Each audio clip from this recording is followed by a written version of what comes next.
Aloha. You're watching the Top Tech Talent Reemployment Project, where we try to help those who are laid off find their next opportunity. I'm Peter. Now, today is an interesting topic because rather than Abigail here trying to find a new job with another corporation, she actually reemployed herself. And I thought this would be a great topic to cover because things like contract work or consulting work, or even literally just doing what you love, is a viable alternative to constantly trying to get your resume in amongst 1,000 other applicants for the role. How's it going, Abigail? Hey, Peter, thanks so much for having me here. I'm so excited to do this segment with you. Oh, of course. We were talking beforehand, and I said, oh, so is Abigail Falcon-Rosa the proper way you say your name? And she pretty much, cut me off at the knees saying, not even close, because obviously it's a Spanish name. So I'm just hopeful that you could maybe say it yourself so that it's the proper pronunciation of your identifier. Yes, perfect. So I am from Puerto Rico, and the way that you pronounce my name is Abigail Falcon-Rosa. Abigail. So not like Peter said, nowhere near. Not even close. Well, thanks for that. So let's get into it. Abby, tell us a little bit about what happened. So as I understand, there was a situation, and then you just literally said, you know what? I'm going to do it myself as a compliance crusader. So take us through that little bit and thought process. Absolutely. So last year, I worked at a really great compliance boutique out of San Francisco, and the leadership decided to increase and grow the company.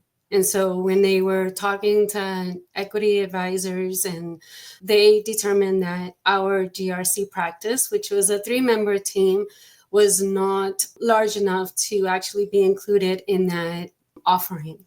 And so in November, the GRC department was dissolved. The book of business was sold to another compliance firm. And 2 of my colleagues went to that firm, but I chose not to.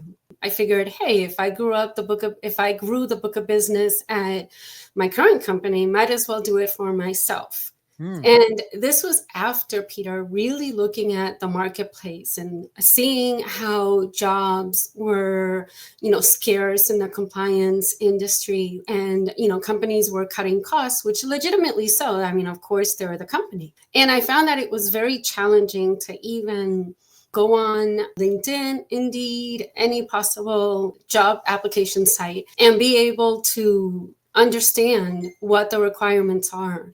And some of these job listings are just very difficult to be able to apply to, because they get posted in about 1 hour. And already in 2-3 hours, there's, 100, 200, 250 applicants for typical cybersecurity work like internal auditor or a GRC compliance or an IT compliance analyst. So the marketplace was very interesting for the first time in my career in about 20 years. And so what I decided was, I said, you know what? I'm going to do this on my own. So I set up an S Corp. I duly domiciled it. I filed all the entity registration forms. I did all of my operating agreements and things like that, non-disclosure agreement, client contract, and really focused on growing my current base that I knew and worked very closely with, and to have them on board with me for their readiness assessment and compliance audit.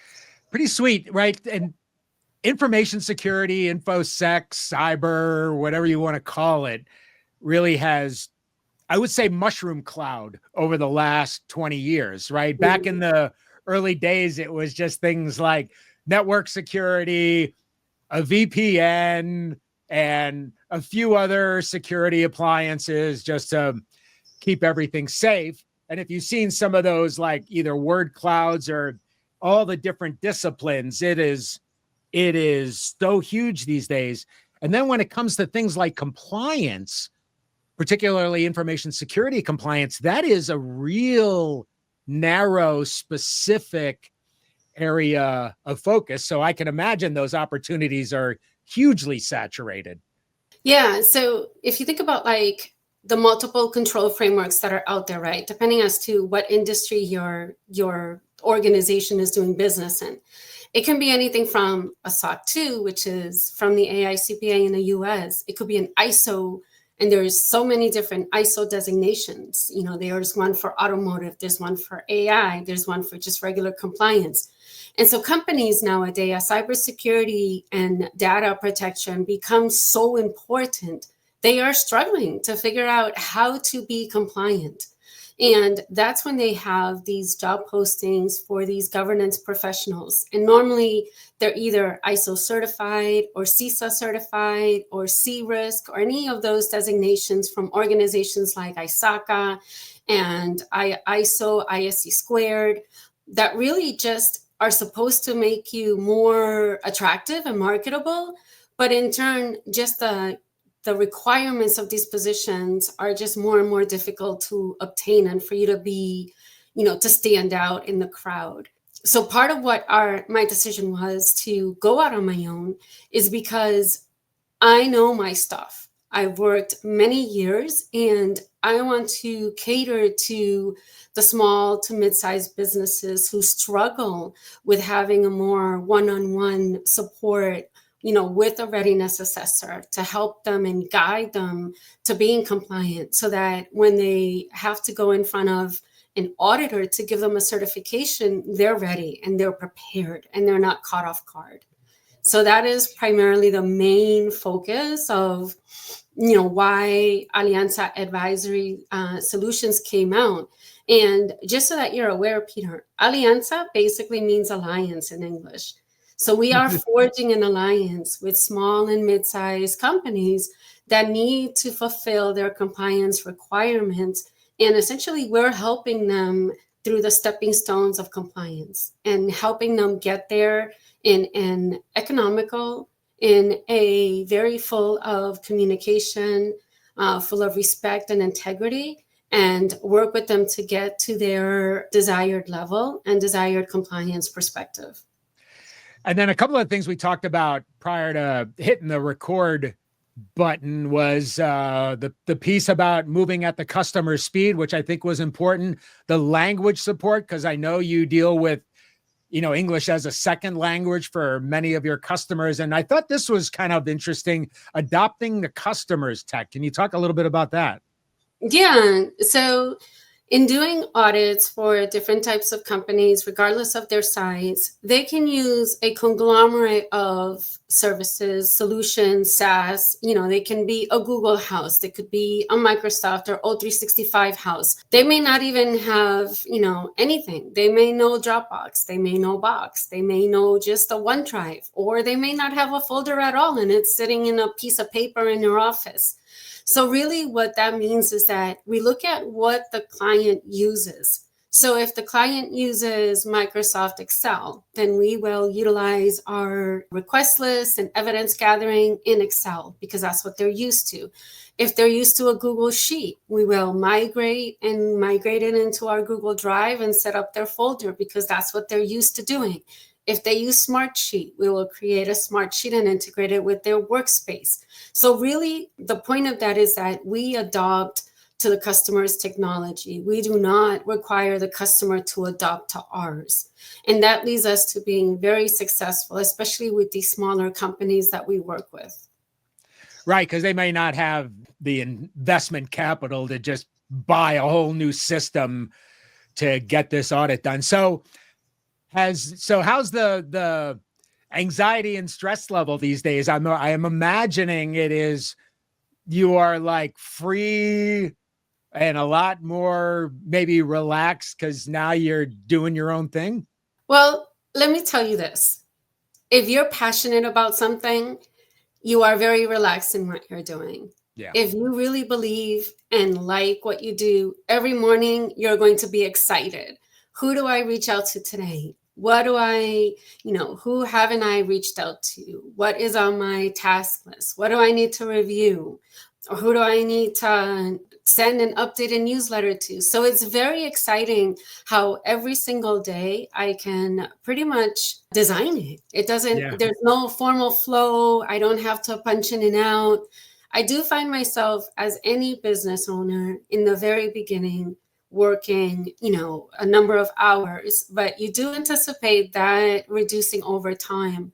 But I can tell you that if you're really passionate about what you want to do and what you like to do, and that's what you're doing, it's not really work if you really like what you're doing. Yeah. And you just have this excitement to see what the day comes back with. It could be from people that you haven't heard of, like you. Like, we just connected on LinkedIn after working several years ago together at F5.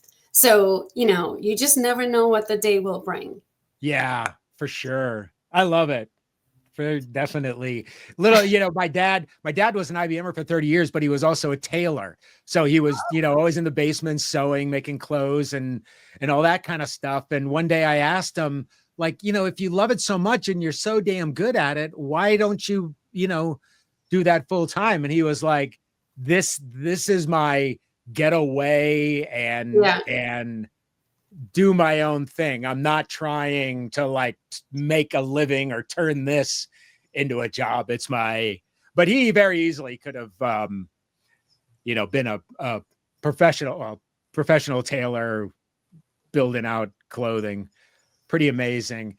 Fantastic stuff, Abby. I really appreciate you coming on the show, on the series.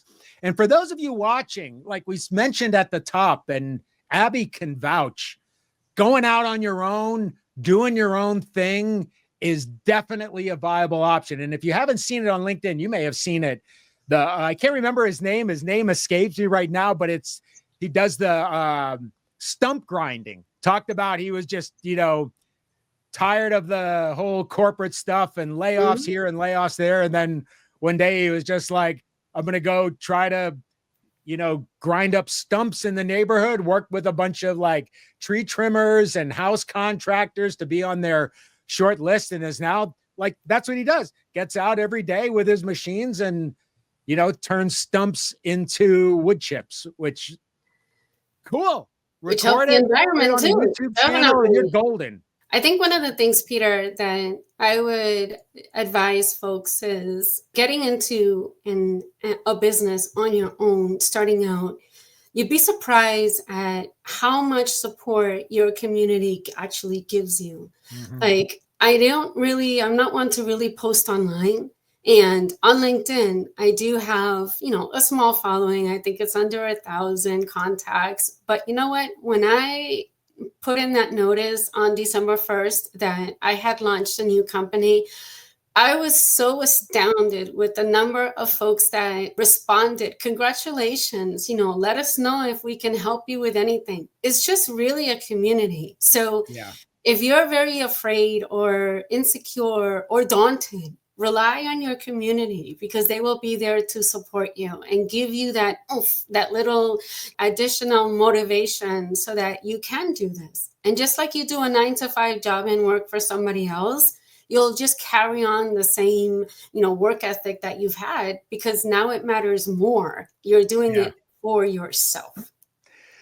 So if you have any questions, I'm sure if you connect with Abby, she'd be more than happy to kind of give you a little bit of advice moving forward, right? You would do that for somebody. Yeah, absolutely. Reach out to me. I'm on LinkedIn. Happy to connect and really just thank you for this opportunity. Well, I really appreciate you coming on. Like I said, I think this is an important topic to cover for the many thousands of us who are out of work looking for a job. Really appreciate your time, Abby. Really good to see you after bunches of years. If you enjoy content like this and you want to support our folks, please hit that like, subscribe, and share. If you're looking for an opportunity and you want to come on the show and talk a little bit about yourself and what you're doing, drop me a comment or a DM. We'd be happy to schedule something. And with that, for my pal, Abby, good to have you on. I'm Peter, and this is the Reemployment Project from the Top Tech Talent. Thanks for watching.